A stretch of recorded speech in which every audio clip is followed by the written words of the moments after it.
You've only been in it a year. Hang in there. I am. Now, that raises an interesting point, though, because people who have the ability to do something as structured as doing it with you is good, but people can do things without being in a structured environment. And I think we also have to emphasize that, because everybody's not going to go inside a facility anyway. Everybody is not going to leave home and do that.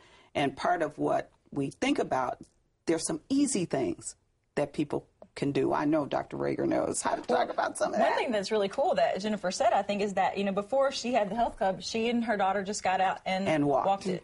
And I think that's a wonderful lesson to learn. The thing that your daughter had that I think, unfortunately, a lot of, well, I won't say a lot, but some kids don't have, is they don't have a parent who's so supportive and so willing to get out there with them. And as you were telling that story, I was thinking, man, I wish everybody's mom would get out there and walk with them just like that, because then this wouldn't be a problem. Right.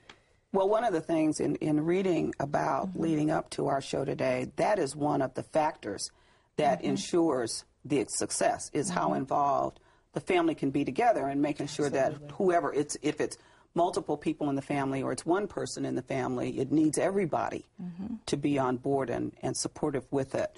From the mental health perspective, talk about how a person's mental health can either help them be successful, or it may be the thing that stops them from being successful. Yeah, with obesity, I mean, and we talked about earlier today some of the research looking at college students. 90% of them report that they've been on a diet in their lifetime. So a lot of people, most people in fact, have been told or know how. Look at any magazine, Cosmo, people, how to eat less, move more. We hear this over and over and over again. However, that's not always enough for everybody. If it was, we'd all be thin and beautiful. Exactly, right. But unfortunately, that's not the way of our world. So we have to think about what else is going on. It's a very complex picture. And thinking of all the changes that are going on in adolescence, the changing bodies, hormones, thinking about girls and having their cycle. And they, as their bodies changing, their hips are becoming, wider. Getting more fat percentage in their body. Absolutely. And so they're gaining weight. And so what does that mean? And in our society, we have such a bias against people who are overweight. So it's easy for a teenager to sort of internalize that bias. Yes. And there goes, you talk about self-esteem. So self-esteem, and then it's like a cycle. It's just this ongoing, sort of like that little rat in that maze, or, on the hamster on the wheel. Negative affect, whether it be depression or just, worry about their weight or their body. Already in thinking about the way they think, they're very egocentric. They already think that everybody's looking at them. Yes. And now they really feel like everybody's looking at them. And so I think that it's fertile ground for eating disorders, and I don't necessarily mean anorexia and bulimia, but also we were talking about binge eating disorder earlier today, and just thinking about obesity and how it's more and more prevalent, and we keep talking about it, but the problem's still here. Tell people what binge eating disorder looks like, because everybody might not understand what that looks like. Yeah, you want to speak to that? Well, there's several symptoms, and it's interesting because Libby and I, as we were preparing for the show, talked about how these, as I tell you these symptoms, you're going to think, wow, a lot of people do these things. Eating when you're not hungry, eating alone, eating past the point of fullness, and a sense, there's one more thing that I'm forgetting, and then the sense of disappointment and anger and guilt on yourself. Because you ate? Because you've done it. There's one other thing that hiding? Eating very fast. Oh. That's the other one, eating very fast. So I know when I read that, I thought, man, there's definitely times when I do these things. But as you told me before, it's that sense of this is changing somebody's life. It's having a negative impact on their life to have these symptoms, too.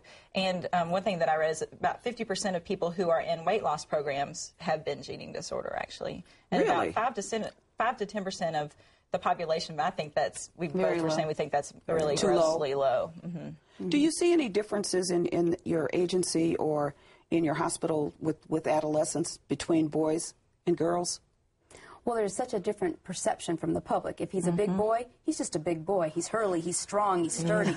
But if she's a big girl, oh, baby got back, and she's big. She's beyond thick, right? I mean, it is so very different. I'm going to guess that girls are harder. But is that true, that girls are harder? Harder to deal with in terms of accepting where they are and trying to work through it?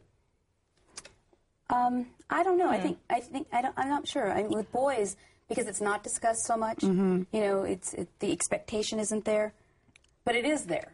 I mean, you know, yeah, they might be bigger, but they're so big they have breasts, and so they won't take their shirt off at the pool, and they don't want to change in gym class. It's difficult, regardless of the gender or the age, even.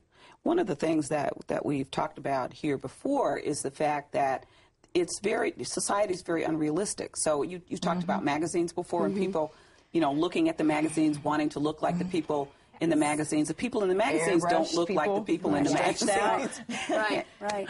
And I think you called it Barbie at one point also, that's what people think are socially acceptable, and so they think that that's what they need to do. Talk about, if you will, some of the physical implications of being overweight, Dr. Forrest, if you can. I think a few things that are known are certainly the risk of heart disease, diabetes. One thing that we didn't talk about before, certainly just the wear and tear on somebody's body from carrying that extra weight around. And it's interesting because people will often use the joint complaints that they have. You know, my knees hurt, my hips, my ankles hurt, as a reason for not starting to walk or starting to exercise, because it makes those things hurt more. And it's kind of hard to explain, well, you know, when you lose this weight, actually that will get better. You know, it's hard to get past that. We're going to talk a little bit about that when we return, and we'll continue to talk with Libby, Dr. Rager, and Jennifer about childhood obesity. We'll be back in a moment.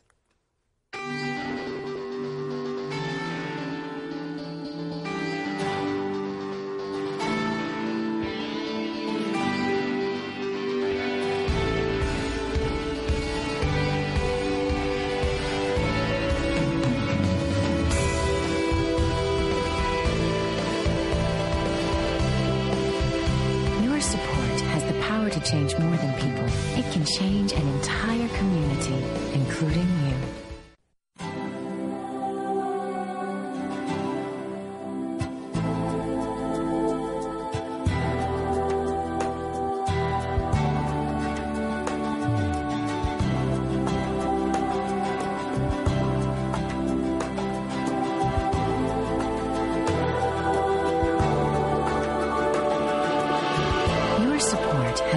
To change more than people, it can change an entire community, including you.